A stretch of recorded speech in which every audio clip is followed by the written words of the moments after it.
वळूयात पुढच्या बातमीकडे। भाजपा आमदार समीर मेघे आणि चरणसिंग ठाकूर यांना हायकोर्टाने समन्स बजावल्यात। 3 आठवड्यामध्ये उत्तर देण्याचे आदेश देण्यात आलेले आहेत। निवडणुकीचे निकष पाळले गेले नसल्याची तक्रार करण्यात आलेली आहे। या संदर्भात अधिक माहिती देण्यासाठी आमचे प्रतिनिधी हितेश मेश्राम आपल्यासोबत जोडले गेलेले आहे। हितेश, समीर मेघे आणि चरणसिंग ठाकूर यांना समन्स बजावण्यात आलेले आहे, अधिकचा तपशील।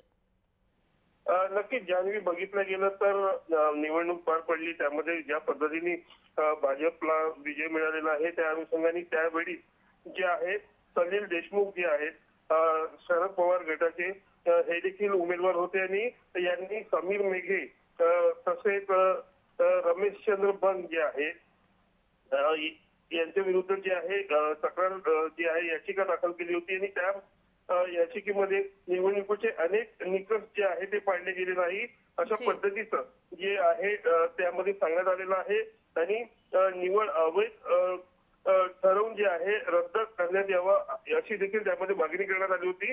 मात्र त्यावेळेस जे आहे यावर काही निकाल लागला नव्हता। मात्र आता जे आहे यावर समन्स बजावण्यात आलेला आहे आणि यामध्ये जे 2 भाजपचे आमदार आहे जे निवडून आलेले आहे समीर मेघे आणि चरणसिंग ठाकूर यांना या प्रकरणात आता सध्या समन्स जो आहे तो बजावण्यात येताना पाहतो आहोत। जान्हवी, अगदीच धन्यवाद हितेश दिलेल्या सविस्तर माहितीसाठी।